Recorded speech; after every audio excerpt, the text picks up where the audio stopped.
नमस्कार। Budget special में आपका स्वागत है। मैं हूं रामवीर श्रेष्ठ। बजट स्पेशल में आज हमारे साथ देश भर के किसान हैं।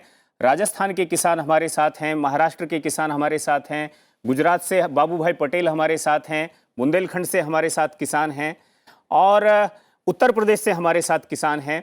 और कुल मिलाकर इस बजट स्पेशल में हम खेती का जो रोड मैप है उसे समझने की कोशिश करेंगे और समझने की कोशिश करेंगे कि पिछले 75 सालों में खेती की दशा और दिशा क्या रही है। समझने की कोशिश करेंगे कि खेती को लेकर के नीयत और नीति क्या रही है। अगर हम शुरुआत से बात करें तो जब देश आज़ाद हुआ तो देश के पहले प्रधानमंत्री का मंसूबा ये था कि खेती जो है वो गांव की होनी चाहिए। एक तरह से वो कोऑपरेटिव मॉडल की दिशा में जाने की बात कर रहे थे। लेकिन चौधरी चरण सिंह, उनका कहना यह था कि खेती खानदान की होनी चाहिए और उसके क्या नेगेटिव और पॉजिटिव रहे ये तो इतिहास में आज बैठे हुए जो लोग हैं वो उसकी समीक्षा अच्छे से कर सकते हैं। लेकिन उसके बाद जब वो विवादों में पहले आजाद होते ही जब वो विवादों में कुछ पेंच फंस गया और उसमें से चौधरी चरण सिंह फिर कांग्रेस छोड़कर भी अलग निकल गए, ऐसी स्थिति में खेती को लेकर के पंडित नेहरू का रुझान भी फिर उसको, जिसको नेग्लेक्ट एरिया कहते हैं, जिस पर कोई बहुत ज्यादा ध्यान नहीं दिया गया, वैसी स्थिति में खेती चलती गई और खेती किसान के भरोसे और भगवान के भरोसे होती रही। पंडित नेहरू ने भी उस समय ये कहा कि जो हमारे बड़े बड़े उद्योग हैं यही हमारे आधुनिक भारत के मंदिर हैं, यही हमारे देवालय हैं और इसलिए चाहे वो गेल हो, भेल हो, सेल हो, बड़े बड़े डैम हो, उन सारा ध्यान उस तरफ चला गया। खेती का जो इंफ्रास्ट्रक्चर है, उद्योगों के लिए एक ढांचागत सुविधाएं वो मुहैया कराना शुरू किया गया, उनको स्थापित करना शुरू किया गया। लेकिन खेती का इंफ्रास्ट्रक्चर वो वहीं का वहीं रहा। किसी किसान की खेती, किसी किसान के खेत अगर 10 जगह बिखरे हुए पड़े थे तो वो 10 की 10 जगह बिखरे हुए पड़े हैं 75 साल बाद भी बहुत सारे देश के हिस्सों में। लेकिन उनको एक नहीं किया गया। अभी भी खेत एक किसान का दूसरे किसान के साथ मात्र मेढ़ पर विवाद चलता है और लोअर कोर्ट से लेकर सुप्रीम कोर्ट तक ऐसे लाखों मामले हैं जिनमें किसान आपस में झगड़ते रहते हैं। उसका कोई परमानेंट इलाज नहीं कर पाए, कोई ऐसा ढांचागत सुविधा या वो एक बुनियादी जो स्ट्रक्चर है वो हम शायद नहीं खड़ा कर पाए। बात उसके बाद उत्पादन की आई, हरित क्रांति की आई तो किसान तो हमेशा सरकार के साथ ही खड़े थे। श्वेत क्रांति की आई तो उन्होंने देश में दूध का एक तरह से दूध की गंगा उन्होंने बहा दी। बात जब हरित क्रांति की आई तो उन्होंने अन्न के भंडार भर दिए और उस समय की सरकारों ने भी, स्पेशली अगर हम लाल बहादुर शास्त्री की बात करें तो उन्होंने भी उस समय एफसीआई की स्थापना की बात हो, पंजाब में, हरियाणा में स्पेशली गेहूं चावल इसकी खरीद की बात हो, इन सबको प्रमोट किया। लेकिन उस समय पूरा देश अछूता रह गया। ये सारी चीज जो है सब जगह नहीं आ पाई। लेकिन इसके भी कुछ साइड इफेक्ट हुए।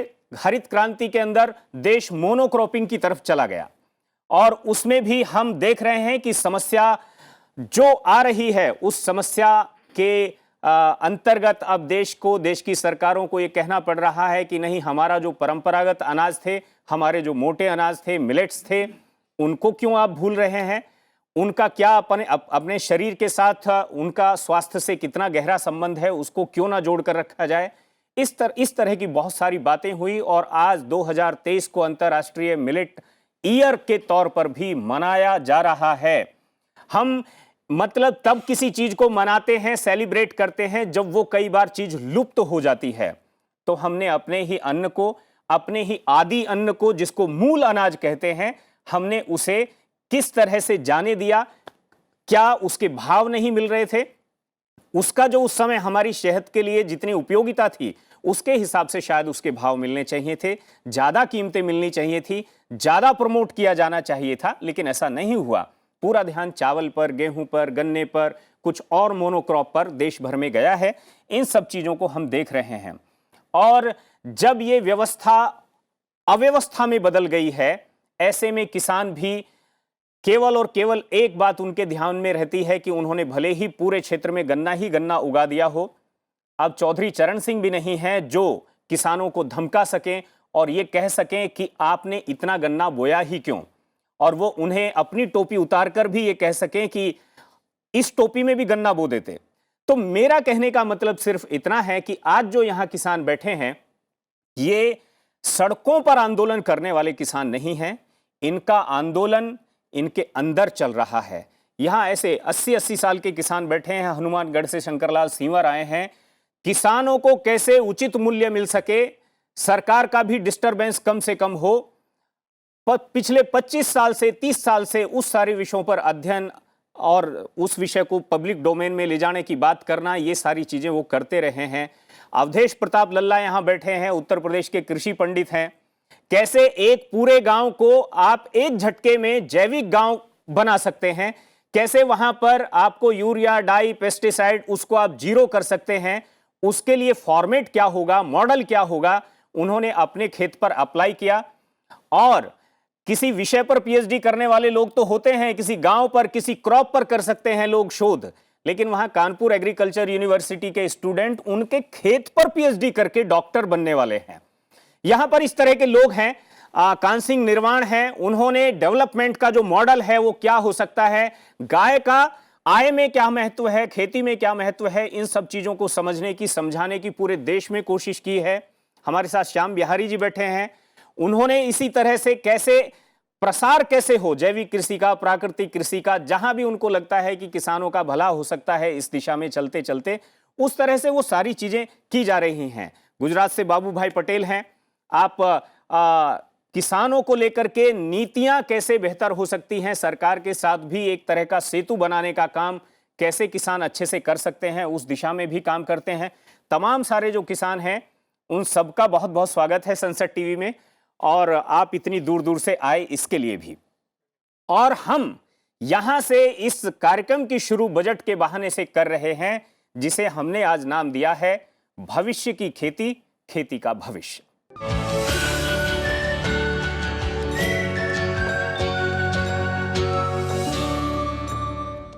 भविष्य की खेती क्या होगी, खेती का भविष्य क्या होगा, इसे समझने के लिए हमारे साथ जो किसान हैं उसकी शुरुआत हम करेंगे खेती के उन 4 चरणों से जिसको आप उत्पादन कह सकते हैं। पहले चरण को, दूसरा चरण जो उत्पादन हुआ है उसका भंडारण करना है, तीसरा चरण जो भंडारण किया है उसका प्रसंस्करण करना है, प्रोसेसिंग करना है, और जो प्रोसेस करके आपने पैकेज करके और उसको आपने एक ब्रांड भी बना लिया है, उसकी अब मार्केट आपको करनी है, यानी विपणन करना है।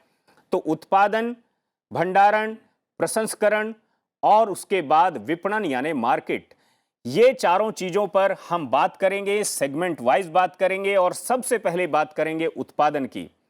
उत्पादन को लेकर हमारे साथ अवधेश प्रताप लल्ला हैं, उत्तर प्रदेश के कृषि पंडित हैं, झांसी के पास साकिन गांव है, वहां के रहने वाले हैं। आपने अपना जो जीवन है उसमें उत्पादन को लेकर जो आपने चिंतन मंथन किया, उसके बारे में आप हमें अगले 3-4 मिनट में जरूर बताइए। हमारा जो मॉडल है जी, वो किसान की आमदनी उत्पादन के द्वारा और खर्च कम होने के कारण देसी गाय उसमें मुख्य उसका तत्व है। और उसमें ये हमारा जो मॉडल है वो एक दूसरे को धक्का देने वाला है। इसमें मानव श्रम कम लगता है, एक आदमी ही बहुत सी चीज़ें कर लेता है। तो हमारा मॉडल इस पर है कि कोई किसान अपना अनुभव, निजी हमारा अनुभव है। आपने क्या किया? हाँ, जो अगर एक किसान 1 एकड़ में 1 गाय का गोबर डालता है जो करीब 35 कुंटल होता है, तो उतनी पैदावार होगी जितनी रासायनिक से होती है। वो अगर 2 गाय का गोबर डालता है तो फिर उससे दुगनी होगी, और अगर 3 गाय का डालता है 1 एकड़ में तो फिर अप्रत्याशित होगी। ये हमारा है। मतलब हम इसमें 48 इसको अप्लाई आप कैसे कर रहे हैं? आपकी जमीन कितनी है, आपने कितनी गाय रखी हैं, उनके गोबर, यूरिन को आप किस तरह से यूज करते हैं? जी, हमने पहले 1 एकड़ में 1 गाय रखी थी। अब हमारा धीरे धीरे जो 10-12 साल का अनुभव है वो 2 गाय 1 एकड़ पर है, और हम करीब 15 गाय रखे हैं और 8 एकड़ खेती कर रहे हैं। उसमें हमारी हाईएस्ट उपज मिलती है ये कि हम गोबर गाय रखे हैं और जो गैर दूध देने वाली गाय रखे हैं, और वो बिना दूध की गाय, बिना दूध वाली जो मरने वाली थी उनको हमने रखा, जिनको लोग छोड़ दिया। लेकिन हमने जब उनका गोबर गौमूत्र इकट्ठा किया और उसको अपनी नाली से गोबर गैस में डाला, मुख्य तत्व हमारा बायोगैस है। बिल्कुल। गोबर गैस जो सैलरी निकलती है वो हम अपने स्प्रिंकलर द्वारा एक सिस्टम बनाए हैं, वो हम स्प्रे कर देते हैं। हम्म, तो उसकी जो हमें पैदावार मिली वो अप्रत्याशित मिली, हम्म। और उसके द्वारा जो हमने डेढ़ गुना फॉडर तक हो गई, या जो यूरिया या डाई से खेती कर रहे थे उससे भी ज्यादा हो गई? उससे भी ज्यादा हो गई सर। हम्म, और हमने इसको करीब ये मान लो आपके 100 कुंटल खाद खाद डाला था 1 एकड़ में। तो हमने टेबल पी की थी अर्केल, उसका सीड 48 कुंटल मिला था, ब्रीडर सीड था। और उस पे हमें डॉक्टर ऑफ फार्मर की उपाधि इसी पे दी कि काली मिट्टी में आप कैसे इतनी अत्यधिक उत्पादन कर सकते हो। अभी आपने अपने खेत में क्या क्या लगा रखा है? अभी हमने चना लगा रखा, मटर लगा रखी, गेहूं लगा रखा, ये और सरसों लगा रखी। फलदार पेड़ कुछ? फलदार वृक्ष अनार हैं, मौसम्मी हैं, अमरूद भी है? अमरूद हैं। अवधेश प्रताप लल्ला ने अपनी बात कही है और उन्होंने ये बताने की कोशिश की है कि मैंने भी उनका खेत देखा है। जब उनके खेत में एंट्री आप करेंगे तो 2.5-3 फीट ऊंचा एक प्लेटफॉर्म है। उस प्लेटफॉर्म पर गाय आधी इधर बंधी है, आधी इधर बंधी है। दोनों का यूरिन और गोबर एक जगह नाली में गिरता है। उसको पानी का हल्का सा स्प्रे कर दें तो बाहर एक गोबर गैस प्लांट है, उसके डाइजेस्टर में वो अपने आप चला जाता है। वहां से जितना गोबर गया उतनी ही स्लरी यानी खाद, जैविक खाद, ऑर्गेनिक मैन्योर वो बाहर निकल जाता है। वो चूंकि थोड़ा सा सॉलिड होता है इसलिए फ्रेश वाटर का ½ इंच पानी उसमें डाल दिया जाता है, वो लिक्विड में कन्वर्ट हो जाता है। और लिक्विड का ही ½ इंच पानी जो है वापस फ्रेश वाटर में मिला दिया जाता है, जो स्प्रिंकलर के थ्रू पूरे खेत में इरिगेट करता है। मतलब खाली पानी नहीं, खाद युक्त पानी। वो अगर आप उसको स्प्रे होते हुए देखेंगे तो ऐसा लगता है जैसे जिस पानी में सोना मिला रखा हो और उसका छिड़काव वो खेत में किया जा रहा हो। आप अगर देखेंगे, समझेंगे तो शायद बेहतर है। एक साथ में हम ये जानने की कोशिश करेंगे, जब गांव में एक किसान किसी काम को करता है तो उसको फॉलो अप करने वाले लोग, अगर वो वास्तव में उसके रिजल्ट अच्छे हैं तो फॉलो अप करने वाले लोग मिलते हैं। आपको वैसे लोग मिले? जी मिले सर, करीब 22 लोग मिले हैं, उनमें 4 लोगों ने शुरू कर दिया है। इसमें हम मुख्य बात कहना चाहेंगे कि किसान एक है, मंत्रालय 4 हैं। एक उद्यान विभाग है, एक कृषि विभाग है, एक पशुपालन विभाग है, तो इसमें एक बायोगैस वाला विभाग है। ये अलग अलग समय पे अपनी योजना देते हैं। हमें किसान को 1 तारीख में एक साथ देना है। ये जिले स्तर पर एक साथ हो सकते हैं, 4 मंत्रालय तो हम लोगों के बस में नहीं है कि एक कर दें, लेकिन जिले स्तर पर, सीडीओ स्तर पर ये एक साथ किसान को मिले तो फिर ये आमदनी हो सकती है। हमारा अनुभव था ये करीब सन 75 से। बिल्कुल। उसमें हमें, अगर आप ये कह रहे हैं कि अगर यही बात पॉलिसी का हिस्सा होती तो तब आप जो है 50 साल पहले ही ये उत्पादन और ये मैकेनिज्म जो है डेवलप हो सकता था। इसमें सर ऐसा है, हमारे उसमें करीब 11 लाख रुपए खर्च आता है। 10 गाय का आता है 7 लाख रुपए। 70,000 की एक देसी गाय अगर मान लें तो लेकिन गाय तो सड़क पर है, गाय तो सर वो तो कर रहे हैं, लेकिन अगर आपको आमदनी दुगना करनी है, बिल्कुल अगर आमदनी दुगना करनी है तो दूध के साथ करना पड़ेगा। बिल्कुल जी।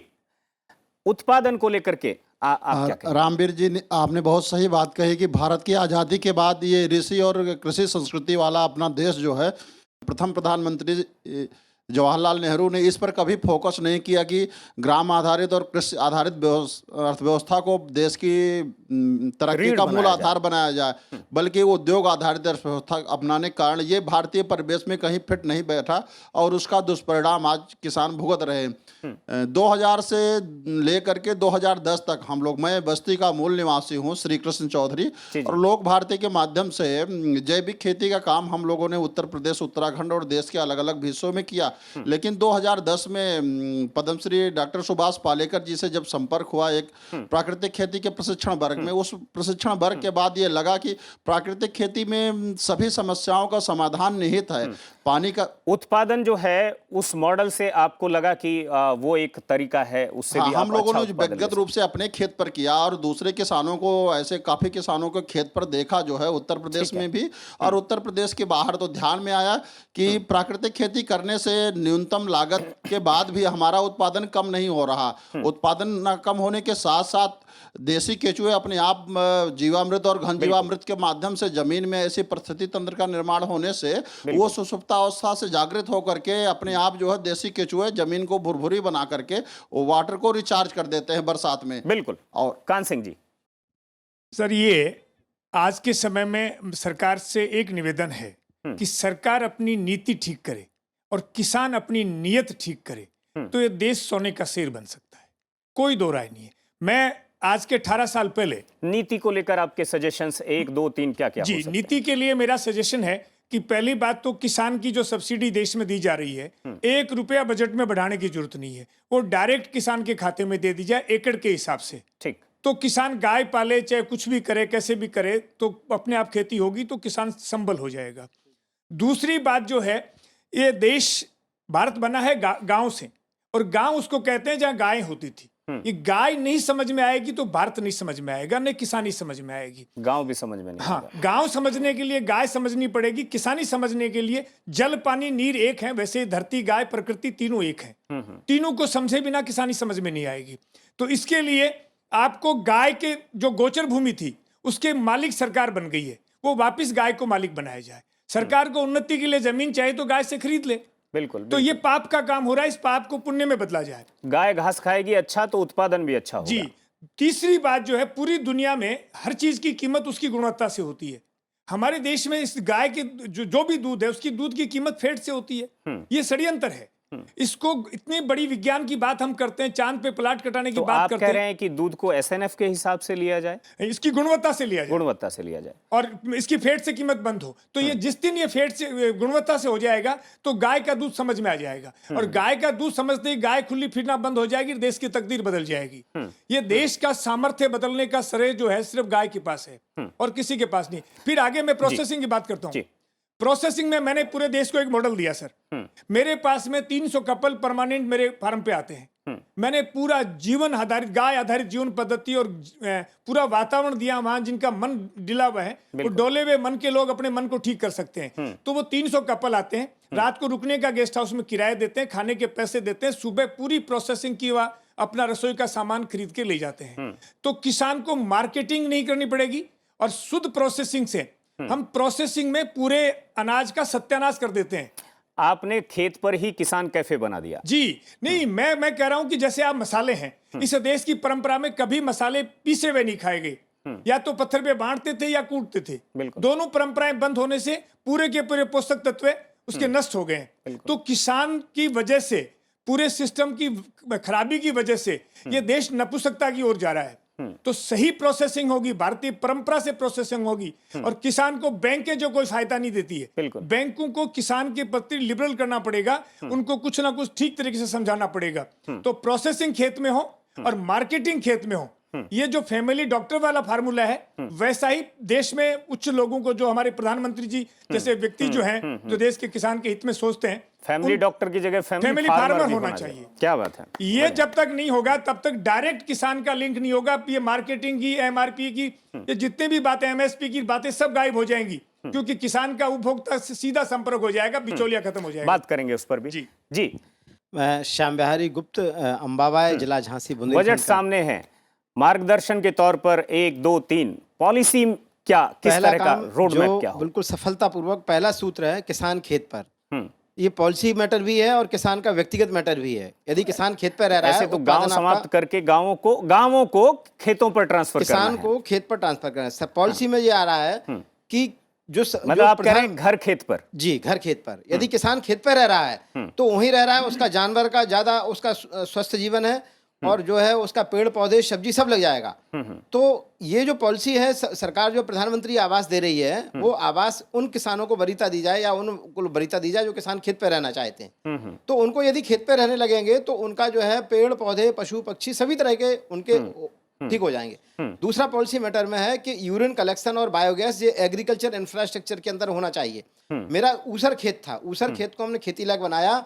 केवल पहले दिन हमने जब एक गाय रखी थी, आज मेरे पास 25 गौवंश है, जब एक गाय रखी थी तो मैंने पक्का कैटल शेड बनाया था, पूरा मूत्र आगे हौदी में इकट्ठा हुआ और गोबर गैस लगाया। जी, आज हर किसान को आवश्यक है कि आज जो एलपीजी गैस सिलेंडर घर घर पहुंच गए हैं, लेकिन 1100 रुपए की, 1000 रुपए की गैस वो उसके पास में जितना भी गोबर और कचरा है, जो कहते हैं कचरा में लोग आग लगा रहे हैं, उससे जो है एनवायरनमेंट खराब हो रहा है, गोबर खुले में पड़ा हुआ है, मीथेन वातावरण में जा रही है, तो ये करना पड़ेगा हमको कि गोबर गैस अनिवार्य हो और वो गोबर गैस की स्लरी खेतों में जाए, जीवामृत बीजामृत बन के जाए, इंटीग्रेटेड फार्मिंग हो। और इसमें एक नहीं, किसान वो है जो साल में 100 तरह की चीजें पैदा करता है, अपना दलहन, अपना तिलहन। केवल गेहूं और धान पैदा करना ये फूड सिक्योरिटी नहीं है। फूड सिक्योरिटी जब होगी जब 1 लाख करोड़ रुपए का हम बाहर से अभी तेल ले रहे हैं, तेल हमारे यहाँ बाहर से आने की कोई आवश्यकता नहीं, दलहन आने की कोई आवश्यकता नहीं। पूरी तरह से हम जब स्वावलंबी तभी होंगे जब किसान इंटीग्रेटेड फार्मिंग करेगा।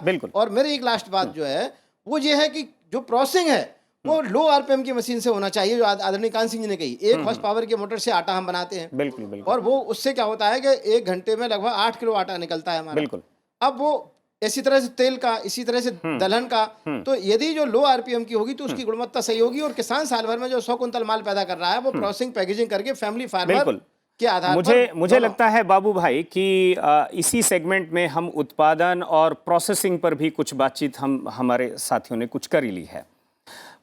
मैं पूसा के एक साइंटिस्ट के साथ बैठा था, उनका कहना यह था कि अगर उत्पादन में गोबर गैस प्लांट को वो बहुत महत्व दे रहे थे, और उनका कहना यह था कि 100 से लेकर 150 एकड़ तक की ज़मीन के ऊपर अगर आप 20 घन मीटर का एक गोबर गैस प्लांट लगाते हैं तो उसी से, और जो मॉडल है लल्ला का, और उसमें आप स्प्रिंकलर या फिर ड्रिप इरिगेशन के थ्रू उस इरिगेट करते हैं 100 से 150 एकड़ ज़मीन को, तो एक गाँव में करीब 10 गोबर गैस प्लांट लगाने की जरूरत होगी। और एक गोबर गैस अगर 20 घन मीटर का है तो उसको 30 गायों की जरूरत होगी।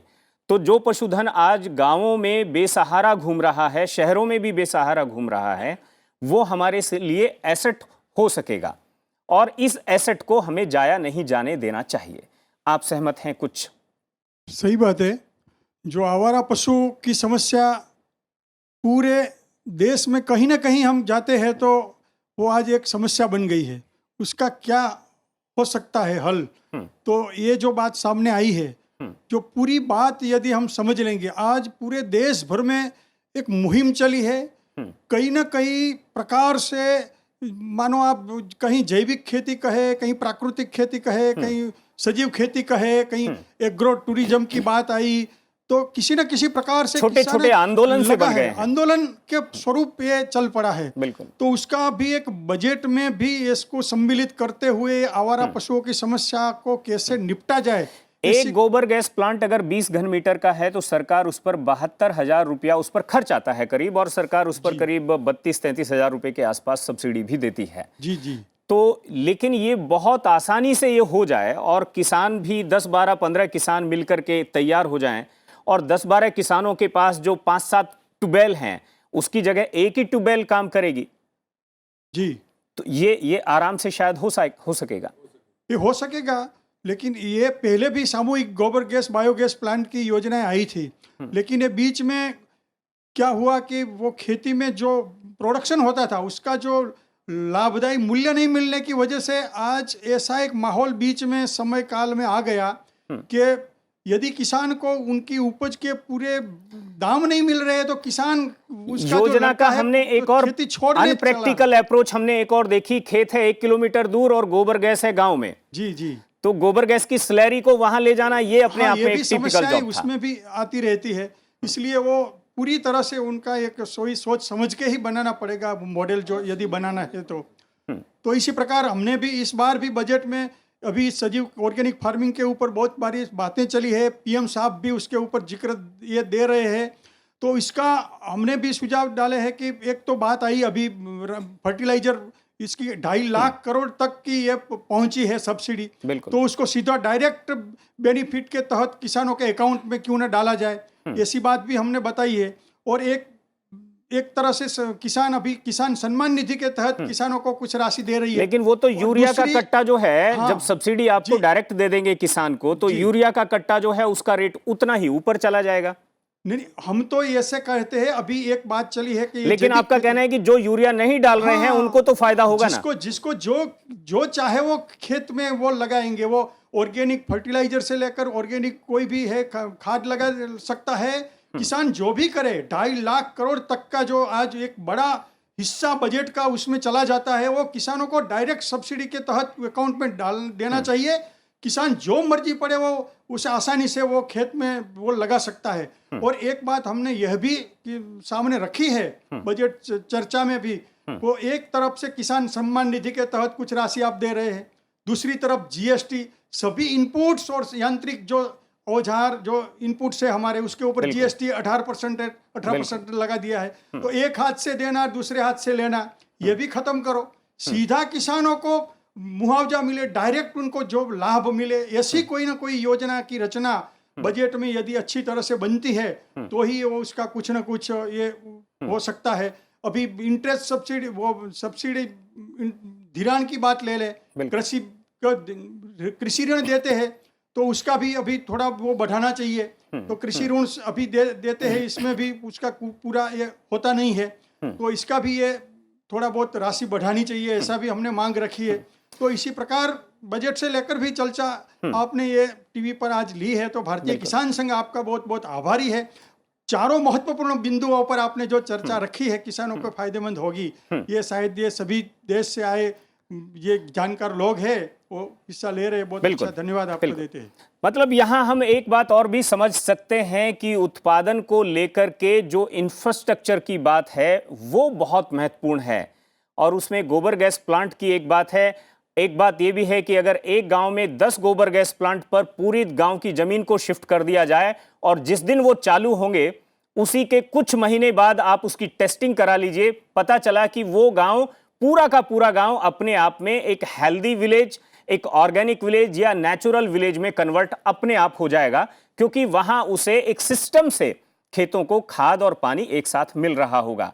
मैं आपको भरतपुर का एक उदाहरण बताऊं, वहां तो उन्होंने कहा कि 22 किसानों ने वो इंफ्रास्ट्रक्चर अपने यहां डेवलप कर लिया। भरतपुर में गोपाल ठाकुर ने अपने यहां पर 20 घन मीटर के गोबर गैस प्लांट को लगाया, अपनी जो जमीन थी और बाकी बाजू के किसानों को भी उससे स्लैरी खाद पानी ये दिया। साथ में उसी गोबर गैस प्लांट पर एक इंजन लगा करके उसी से अपने ट्यूबवेल को चलाया, उसी से अपने चारा काटने वाले चाफ कटर को चलाया, उसी से आटा पीसने वाली मशीन को चलाया, और वो उसे बखूबी कर रहे हैं। और जब उन्हें उसका बम्पर बेनिफिट लगा तो अपनी बेटी की शादी में अपने समधी को उनके खेत पर दहेज में 20 घन मीटर का एक गोबर गैस प्लांट लगा कर दिया। ये सारी की सारी गाय जो गौशालाओं में वहां भी एक तरह का वो कोई बहुत खुशहाल जीवन नहीं जी रही हैं, वे सब की सब ये एक गोबर गैस प्लांट के साथ अगर 30 गाय आ जाती हैं तो जो सरकारों का जो भी कुछ उसमें इनिशिएटिव है, अनुदान है, उसके साथ अगर वो अटैच हो जाता है तो निश्चित तौर पर गाय का शहर में क्या काम। मैंने देखा है बड़े बड़े शहरों में बड़ी बड़ी गौशालाएं हैं, लेकिन वो गौशालाएं अगर किसानों के खेतों पर अगर वो शिफ्ट हो जाती हैं सिर्फ 30-30 गाय, तो देश में खेती का इतना बड़ा इंफ्रास्ट्रक्चर खड़ा हो सकता है जिससे आप अपने जो सब्सिडी की बात की है जो 2 लाख करोड़ से भी ज्यादा है, उसको भी किसी तरह से खेती के इंफ्रास्ट्रक्चर पर अगर हमने ध्यान दिया तो शायद खेत भी मजबूत होगा, किसान भी मजबूत होगा और हम एक अच्छा और बेहतरीन उत्पादन करने में कामयाब होंगे। फिलहाल यहां एक छोटा सा ब्रेक ले रहे हैं। ब्रेक के बाद जब बात करेंगे तो बात इस बात पर करेंगे कि जो हमने उत्पादन किया है अब इस उत्पादन को बाजार तक ले जाना है। इसमें इसकी प्रोसेसिंग भी कर ली है, इसका भंडारण भी चलिए कर लिया है, लेकिन ये बाजार में जब जाता है तो हम मंडी में जाकर किसान कैसे निराश हो जाता है ये बातें हम सुनते हैं। जब एक आदमी 200 किलोमीटर दूर से अपने उत्पाद को लेकर के मंडी में पहुंचता है और वहां अगर उसकी कीमत नहीं मिलती है तो उसे वापस लौटने के अलावा और कोई चारा नहीं रहता है और उसे औने पौने दाम पर भी वहां छोड़ना पड़ता है। ये देखा है, ऐसा ना देखना पड़े इसके लिए क्या कुछ किया जाए, विपणन में क्या नीति में इनोवेशन किया जाए, नवाचार को अडॉप्ट किया जाए, अपनाया जाए, इस पर बात करेंगे ब्रेक के बाद।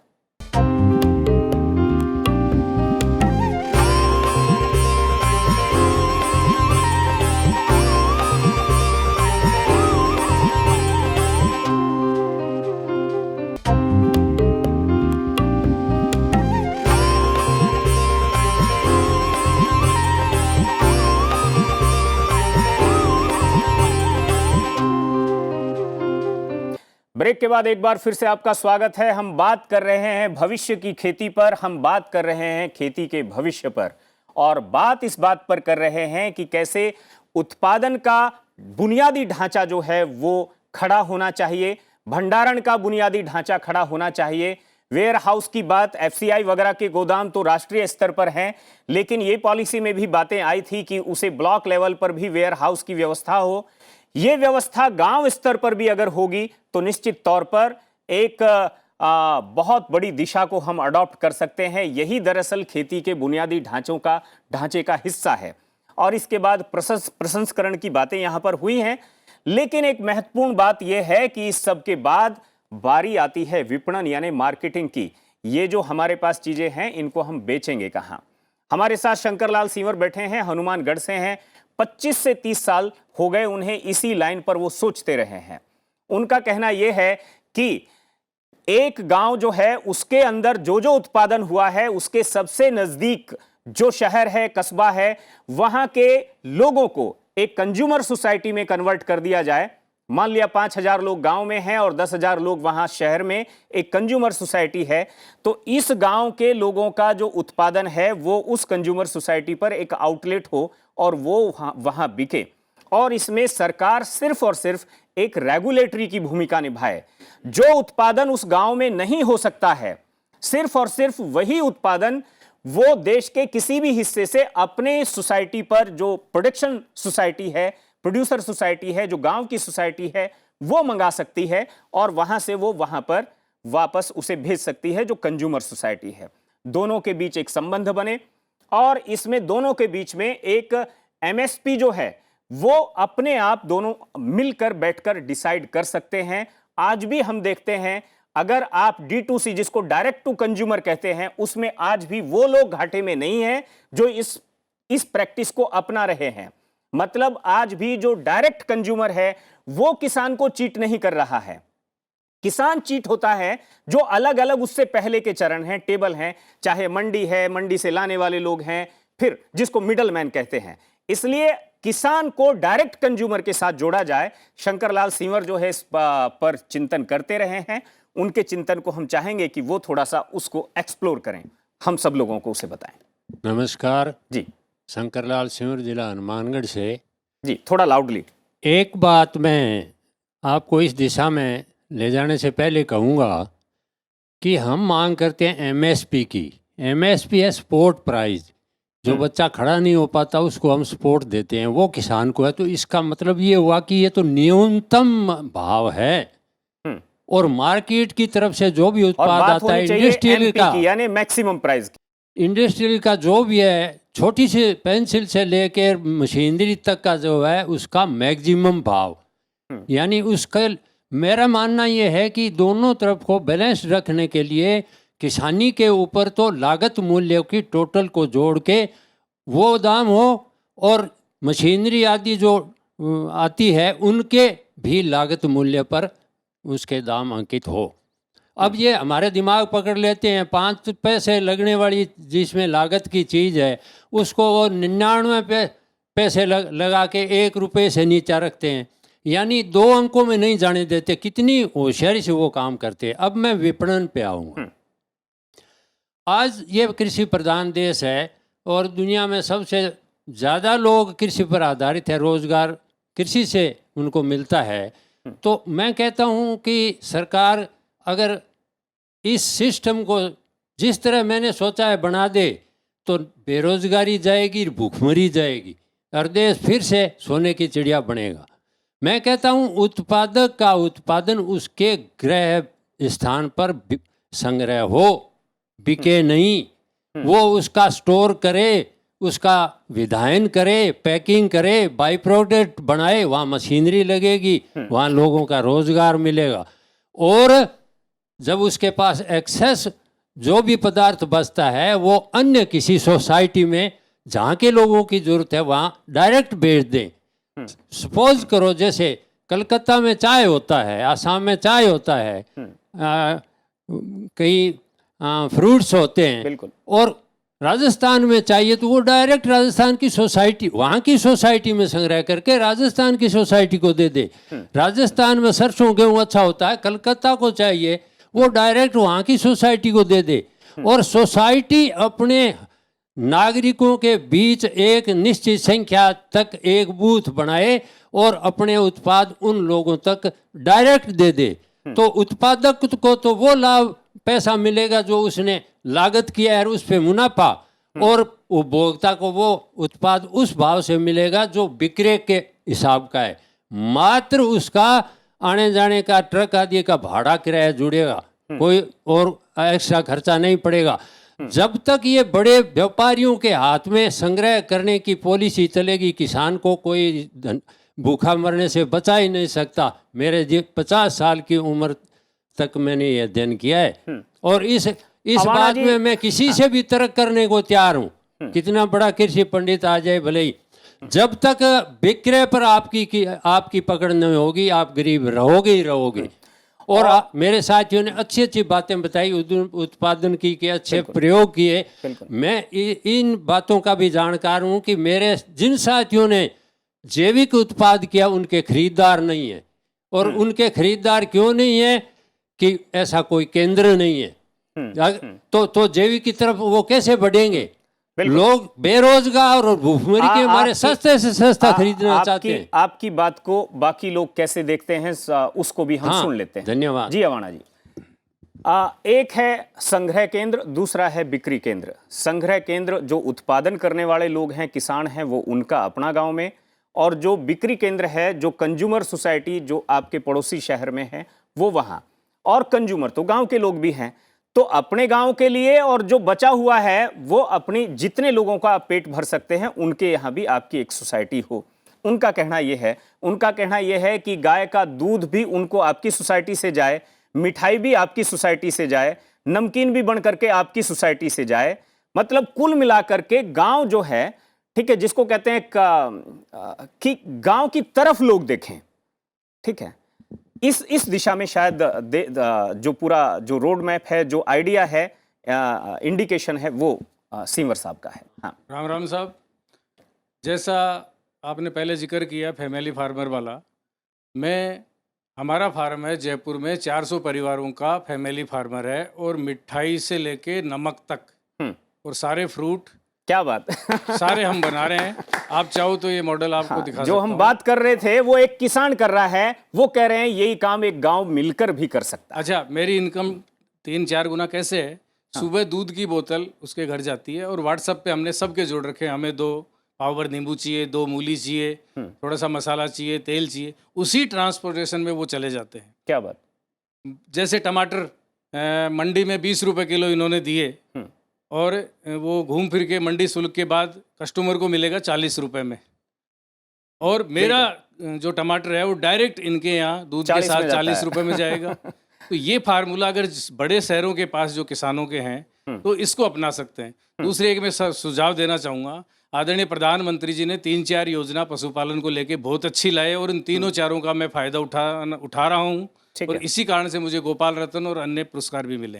बिल्कुल। एक तो मैं धन्यवाद दूंगा कि 18 उन्होंने सॉर्टेड सीमन की परमिशन दी प्रधानमंत्री जी ने, और मेरे फार्म पे मैं तो सक्षम हूँ, 1050 का एक सीमन खरीद रहा हूँ। 107 बछड़ियाँ मेरे यहाँ पैदा हो गई फार्म पे। मैं भारत सरकार से ये कहना निवेदन करना चाह रहा हूँ कि ये सॉर्टेड सीमन गांव तक हर किसान के पास पहुँचे, सब्सिडी सहित 200-300 रुपये किसान देने को तैयार है। तो जो अभी अपन चर्चा कर रहे थे, मेरा अनुभव है तीसरी पीढ़ी में 10 लीटर वाली 20 लीटर की गाय हो जाएगी, ऐसा मेरे यहाँ हो रहा है। ब्रीड वाइज मेरे यहाँ हल्की गिर थी, वो तीसरी पीढ़ी में 100% गिर हो रही है। बिल्कुल। उसके अलावा दूध का उत्पादन तो बढ़ ही रहा है। ये जो आप बात कर रहे हो आवारा पशु की, जो रोजड़ों की तरह बछड़े नुकसान करते हैं, इनसे निजात मिलेगी, रोड पे एक्सीडेंट नहीं होंगे। और सबसे बड़ा फायदा है, मैं राजस्थान की बात करूं, अभी हर ब्लॉक में नंदीशाला खोल रहे हैं, 1.5 करोड़ रुपए सेड के दे रहे हैं। अगर ये पैसा सरकार हजारों रुपए खर्च करके लाखों रुपए, करोड़ों रुपए बचा सकती है,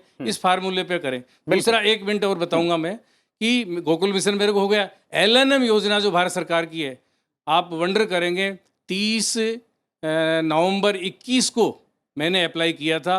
गोकुल मिशन मुझे 1 वीक में मिल गई। हम्म और जो LNM योजना है वो स्टेट गवर्नमेंट के थ्रू घूमती घूमती अभी वही है।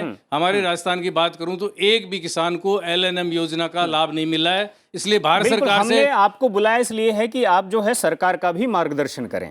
तो मेरा निवेदन है LNM योजना को भी गोकुल मिशन की तरह डायरेक्ट अगर आप कर देंगे तो मैं कह रहा हूं अब तक राजस्थान में करोड़ों अरबों रुपए किसान की बकरी खरीद मुर्गी खरीदे जाएंगे, काफी फायदा होगा। बिल्कुल बिल्कुल जी।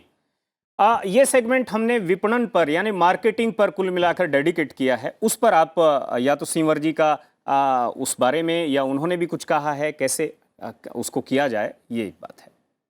मैं एक बात कहना चाहूँगा, दोनों ही वरिष्ठ साथी हैं, काफ़ी लंबे समय से किसानी और खेती के अंदर और अच्छा अनुभव है।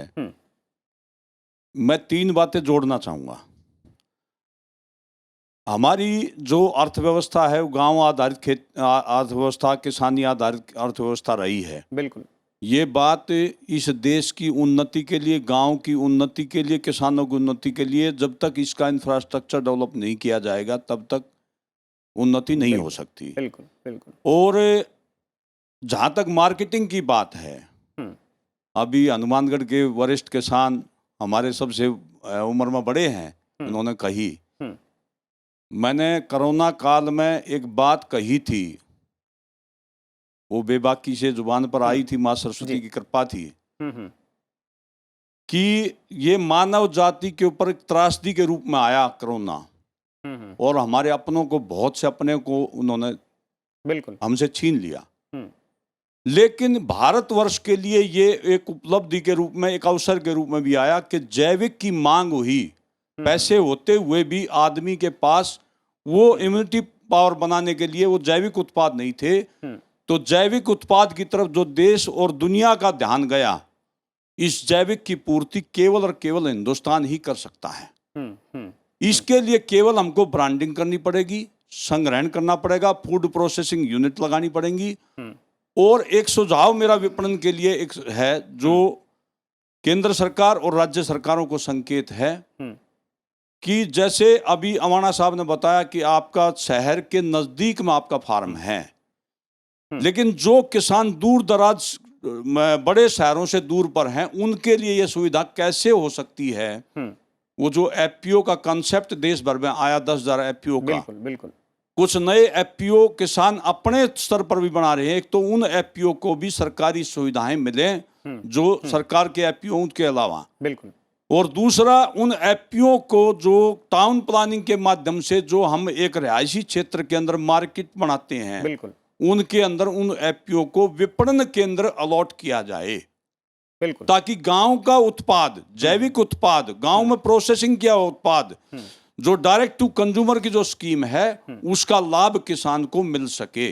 तो वो जो विपणन केंद्र है टाउन के अंदर, उसके अंदर उन एफपीओ को, उन एफपीसी को, उन किसान समूहों को अलॉटमेंट जगह हो, ताकि कंज्यूमर को शुद्ध दूध, शुद्ध जो ना प्रोडक्ट मिल सके, उपलब्ध हो सके। समय थोड़ा कम हो चला है। राजीव जी, शंकरलाल सिंवर ने जो विपणन की बात की है, उन्होंने कहा कि किसान ये उत्पादक है और फिर सामने कंज्यूमर है, दोनों के बीच में एक रिलेशन बनाने की ज़रूरत है। और अगर वो रिलेशन के साथ साथ अगर एक बुनियादी ढांचा भी अगर वहाँ डेवलप हो गया, सरकार केवल और केवल एक रेगुलेटरी की भी भूमिका अगर निभाएगी तो एक पैसा उसे अपनी तरफ से नहीं देना पड़ेगा और पूरी एमएसपी से भी ज़्यादा मतलब लाभकारी मूल्य भी मिल जाएगा। आप समर्थन करते हैं? समर्थन करते हैं जी, ये बात सही है, क्योंकि हमने ये देखा है जिस इलाके में जो खेती होती है उसका छोटा इलाका होता है, जैसे हमारे हनुमानगढ़ में राइस बेल्ट है, चावल का उत्पादन हो रहा है, किन्नू का उत्पादन हो रहा है, वहाँ के किसान उसकी इकाई लगाने के लिए पूरे प्रयासरत हैं। तो इसके लिए हम बिल्कुल प्रताप, हम कुल मिलाकर के जो किसान उत्पादन तो कर लेता है, लेकिन करने के बाद उसे जो हम उसकी आय 2 गुना या 4 गुना होने की जो बातें हो रही हैं, वो बात तो सिर्फ उसका उत्पादन उसने जो पैदा किया वो बिका 2 गुने में, अगर वो बिक जाएगा, जो रेट उसको मिल रहा है, अगर उस रेट से उसको डबल रेट मिल गया, 10 का 20 मिल गया, तो आय भी 2 गुनी हो गई। ये कैसे संभव है? मैं ऐसा मानता हूं कि 2 गुनी आय संभव है बिल्कुल, लेकिन जो युवा किसान है उसकी जिम्मेदारी मानता हूं मैं। ठीक है। हमारे जब गांव में देखते हैं जो एक 50 साल के पिता हैं वो मार्केट नहीं कर सकते, तो ठीक है। युवा पीढ़ी की जिम्मेदारी मानता हूं। उसके साथ में एक चीज़ और जोड़ता हूं कि सरकार ने और सभी एजुकेशन इंस्टीट्यूट ने ये प्रयास किया, नए इंजीनियर बड़े, नए साइंटिस्ट बने, लेकिन किसी सरकार ने ये प्रयास नहीं किया कि नए भारत के किसान बने, नए किसान खड़े हों। तो उसके लिए मैं कहना चाहता हूं कि शिक्षा प्रणाली में भी अपन को थोड़ा बहुत परिवर्तन करने की जरूरत है। छोटे बचपन से ही खेती और शिक्षा उसकी दी जाए, क्योंकि गांव में 90% से भी ज्यादा लोग खेती पे डिपेंडेंट है, लेकिन वो सब्जेक्ट उसको बचपन से नहीं पढ़ाया जा रहा, उसको 11th में जाके कहते हैं अब ले ले, तो वो तो कोई भी ले सकता है, लेकिन गांव में इस शिक्षा को इसमें लाना चाहिए, शिक्षा प्रणाली में। बिल्कुल बिल्कुल। नमस्कार जी। जी, विपणन कैसे बिक सकता है? जैसे शंकर लाल जी ने अभी बताया, तो अपने इसमें प्रत्येक गांव में ग्राम सेवा सहकारी समितियां बनी हुई है, शहर पहले में से बनी बनी हुई हुई है, तो उसके माध्यम से भी अपने कर सकते हैं। लेकिन उसका दायरा बहुत छोटा कर दिया, उस दायरे को थोड़ा सा नहीं, और प्रत्येक अधिक, पंचायत स्तर पे बनी हुई है जी। हाँ, तो उसमें गांव की ढाणियां मतलब आ जाती हैं। शहर का है तो शहर में बड़ी क्रय विक्रय सहकारी समिति बनी बिल्कुल, हुई है, बिल्कुल। जिले पे बनी हुई है, तो इस स्तर से उसमें के अंदर भी अपने कर सकते हैं इसमें। बिल्कुल। हमारे पास 5 मिनट बचे हैं, जिसे कोई आधा मिनट में कोई स्पेशल बात कहनी है तो जरूर मेरा कहें। एक निवेदन तो ये है जी, कि सरकारों को जो मॉडल फार्मर है, क्योंकि ज्ञान 87% देखने से आता है। ठीक बात, आप सुना हुआ भूल सकते हो, पढ़ा हुआ भूल सकते हो, देखा हुआ नहीं भूल सकते। बिल्कुल। तो देश के विद्यार्थियों को और ये आपके जो कृषि वैज्ञानिक है उनको ऐसे किसानों के यहाँ ट्रेनिंग दिलवानी चाहिए। एक काम पूरे के पूरे जो लोग हैं सरकार अपनी नीति में लाए कि जो किसान फार्म टूरिज्म कर रहे हैं, बिल्कुल, क्योंकि वो संदेशवाहक हैं, वो आपकी संस्कृति के संदेशवाहक हैं, आपके रोजगार के संदेशवाहक हैं, बिल्कुल, उनको पर्यटन नीति में सम्मिलित किया जाए, बिल्कुल। और शिक्षा का केंद्र जो है किसान के फार्म को बनाया जी। जाए। देखिए, मैंने झांसी में अपने खेत पर किसान समृद्धि विद्यापीठ बनाया है। क्या बात, बढ़िया। राष्ट्रीय ग्रामीण आजीविका मिशन की महिलाएं जो 10 रुपए सप्ताह या 50 रुपए महीना जमा कर रही हैं, 10-10, 12-12 महिलाओं के समूह बने हैं, FPO बने हैं। इनको ये घर में महिला अपना घर का काम करते हुए, बच्चों को पढ़ाते हुए, सब काम करते हुए 50 रुपए से 200 रुपए रोज कमा सकती क्या हैं, बात। केवल अपने जो साल भर में माल पैदा कर रही हैं कृषि उत्पाद, उसकी प्रोसेसिंग पैकेजिंग करके। अलग से लाइट के कनेक्शन की आवश्यकता नहीं, सोलर के द्वारा ही वो छोटी छोटी मशीनों को लगाया जा सकता है। कान सिंह जी, एक चीज और आप हमें बताइए, आपने जो अपने खेत पर फार्म टूरिज्म का मॉडल खड़ा, वहीं पर लोग आते हैं, वहीं खाते हैं, वहीं पर जो है वो ठीक है अपना, अभी तक कितने कुल मिलाकर कितने देशों के लोग और कितने लोग आपके 15-16 देशों के नियमित लोग मेरे पास आते हैं, और देश का ऐसा कोई प्रांत और कोना नहीं है जहां के लोग नहीं आते हों। रोज 40-50 आदमी एवरेज आकर के उस वातावरण को मैंने सबसे ज्यादा जोर मन को ठीक करने पे दिया है। क्या बात। मन 2 तरीके से ठीक होगा, पॉजिटिव वातावरण और शुद्ध खान पान, क्या बात, दोनों चीजों का मॉडल दिया होगा। हाँ, कुछ कह रहे हैं लल्ला साहब। 1 मिनट रामवीर जी, हम लोग स्वावलंबी आधार पर जो है विपणन की व्यवस्था बनाए हैं। जो प्राकृतिक खेती करने वाले किसान हैं उसका उत्पादन स्वाभाविक रूप से लंबे समय तक भंडारण सुरक्षित रहता।